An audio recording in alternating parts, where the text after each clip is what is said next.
Entreprendre pour apprendre est une association qui a pour but de donner aux jeunes le goût d'entreprendre. Entreprendre pour leur vie à eux. Les valeurs que nous essayons de développer dans notre association, c'est vraiment qu'ils prennent leur vie en main et qu'ils se disent « ça j'ai envie de le faire, ça je vais pouvoir le faire, ça j'ai pas du tout envie de le faire » à travers un projet qui mène tout au long d'une année scolaire, qu'on appelle plus particulièrement la mini-entreprise. Il y en a d'autres, mais notre projet phare reste la mini-entreprise.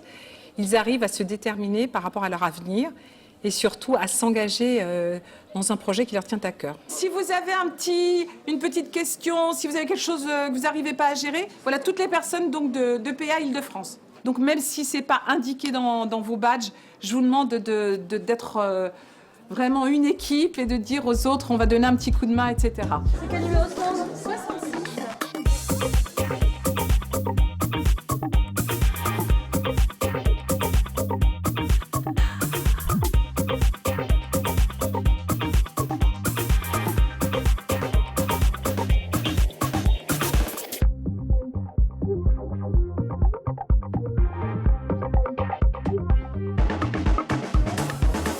Il va y avoir un briefing du jury, donc je vais demander à l'ensemble des enseignants et élèves de rejoindre leur stand. Donc vous êtes en binôme et vous avez à chaque fois une liste de mini-entreprises à voir. Concernant les évaluations, on reprend dans les grilles les étapes qui sont suivies par la mini-entreprise.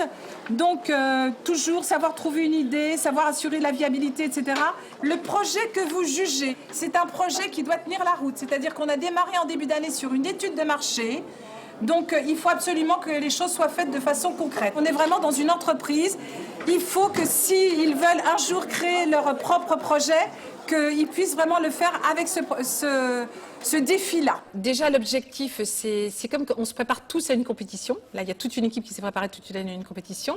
Et puis, c'est l'aboutissement du projet. C'est montrer, voilà ce qu'on est capable de faire, on est capable de parler aux gens, on est capable de bien présenter son projet. Ça nous a permis de vraiment créer une équipe, en fait. Et donc c'était plutôt sympa, en fait, pour tout le monde. De créer une entreprise, qu'est-ce que ça vous a apporté ? Ça nous apporte pas mal de notions pour l'avenir. L'avantage au niveau de ce projet, au niveau de ce que peuvent retirer les jeunes, le premier avantage c'est de travailler en fait sur une aventure un peu humaine et donc la première chose qu'ils vont apprendre c'est réellement le travail par équipe. Donc c'est très positif pour eux d'être capables de travailler ensemble, de s'entendre et être capable d'accepter des projets qui viennent d'autres élèves qu'ils vont essayer après de défendre lors des différents championnats. Les valeurs défendues, ça va être la créativité, ça va être également l'esprit d'équipe et le travail en autonomie, ce qui est finalement quelque chose qu'on ne développe pas assez en classe en temps normal. Donc le projet EPA pour ça apporte beaucoup aux élèves puisque ils apprennent pendant 2 heures à travailler en quasi complète autonomie. L'idée, c'est de s'approprier finalement un projet. Donc c'est vraiment les jeunes qui vont avoir les clés de tout ce qu'ils vont mener à bien. Et en plus de ça, on leur donne des rôles. Donc finalement, c'est une pédagogie qui est particulière parce qu'elle est différenciée. Donc vous allez avoir un PDG, vous allez avoir un directeur général, vous allez avoir des chefs de service. Donc, chacun a un rôle en fonction soit de ses choix personnels, soit de ses compétences, qui est différent. Et ça, c'est aussi très particulier, puisque finalement, les élèves, souvent, ils ont le même devoir à rendre. Et là, on leur demande de faire des choses différentes en fonction de ce qu'ils ont choisi. Donc il faudra que vous calculiez votre seuil de rentabilité et la quantité à partir de laquelle... Il nous en faudrait une dizaine pour que nos coûts, par exemple, on a acheté les t-shirts ou les logos, pour qu'on retombe à zéro et pour faire des bénéfices après. Pour le championnat, là, comment vous vous êtes organisé pour la création du stand, la présentation, pour faire un peu d'effet, pour attirer l'œil? Alors, on a décidé de mettre notre logo en gros derrière pour représenter notre entreprise. Et vraiment, j'adore l'entreprise, le monde de l'entrepreneuriat. Et ça m'a permis de vraiment découvrir, d'essayer en vrai et de voir si ça me plaisait. Et ça nous a vraiment plu à tous. En fait. C'est vraiment la pédagogie de l'action. Entreprendre pour apprendre, c'est je trouve un superbe projet. Pour pouvoir à la fois faire connaître le monde de l'entreprise, mais au-delà de ça, apprendre aux jeunes à mener un projet avec toutes ses composantes. Et ils vont découvrir en fait des choses qui leur serviront toute leur vie. comment je travaille en équipe, comment je résous des conflits, comment je fais des choix. Et ça a des impacts extrêmement bénéfiques sur tous les autres axes. C'est-à-dire que du coup, ils sont meilleurs en français, ils sont meilleurs en maths. Donc ça a une vraie valeur sur le plan pédagogique. C'est l'étude de marché qui vous a dit que c'était bien de partir sur matériaux papier, couleur. Comment vous avez... Des questions ouvertes et fermées. On a demandé si pour eux ça leur tenait à cœur, c'était important que l'objet soit écologique, fait en carton recyclé et que le produit soit recyclable. Alors j'ai accepté d'être jury aujourd'hui, tout simplement parce qu'on m'a sollicité, mais je n'ai pas beaucoup réfléchi, parce que j'ai participé moi-même à tout le coaching et l'accompagnement d'un projet de mini-entreprise et j'avais vraiment envie de voir ce que d'autres collégiens pouvaient proposer avec le même type d'exercice et les mêmes données de départ. Et donc, je prends beaucoup de plaisir à cette journée. Donc, je vais observer 8 différents projets et je trouve vraiment des très belles choses, des qualités humaines, de la créativité, de la motivation, de l'esprit d'équipe. C'est assez remarquable, surtout pour des jeunes collégiens. Notre produit, c'est un amplificateur de son pour téléphone portable. Un dessus de verre fait à base de pétrine. Alors on a représenté les différentes cultures du monde à travers un cadre miroir.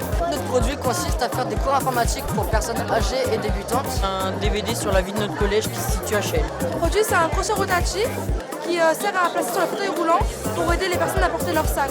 Notre produit, c'est une horloge à eau. Nous, on commercialise un plieur de vêtements. Notre produit est un porte-clés avec les gestes de secours. Des poubelles écologiques avec tri sélectif en carton. C'est un support de téléphone qui maintient le téléphone pendant sa charge.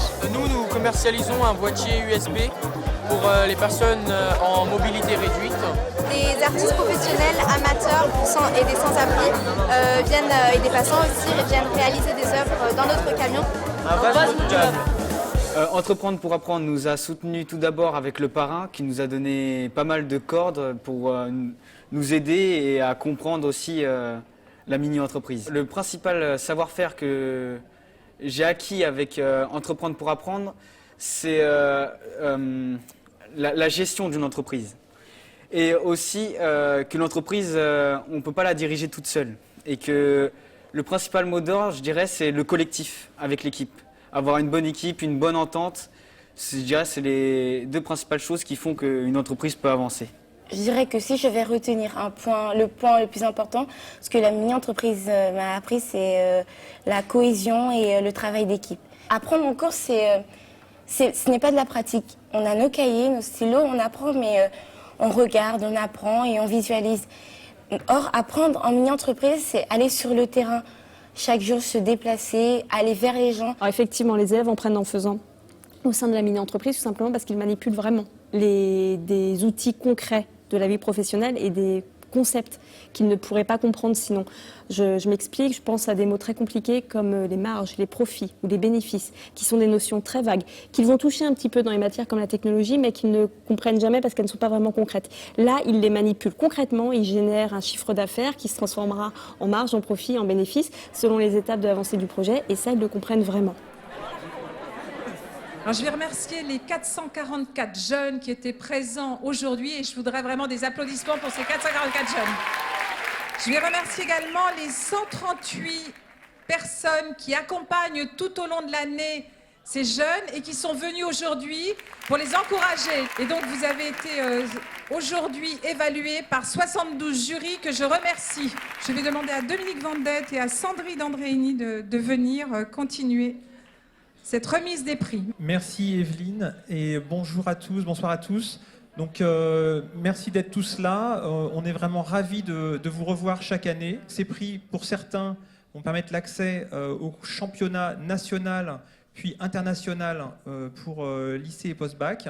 Donc bravo à ceux qui vont être primés et bravo à tous les autres.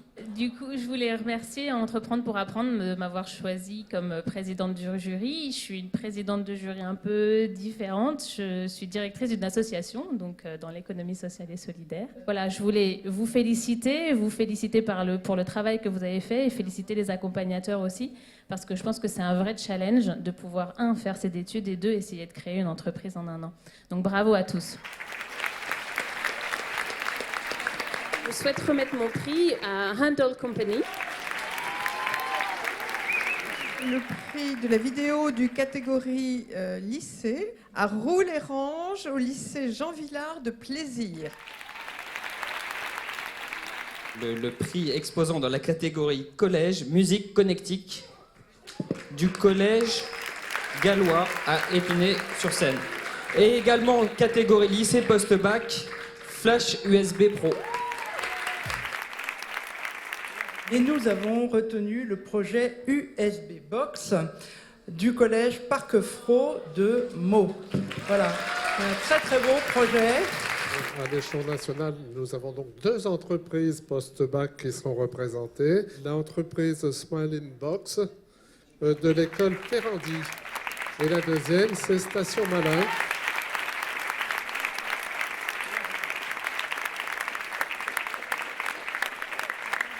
Alors, donc, il y a un autre prix qui est à remettre, donc, cette fois-ci, pour l'entreprise qui s'appelle Stuff In. Les champions d'Île-de-France, qui sont le collège Max Dormois à Paris, pour l'entreprise Vanap.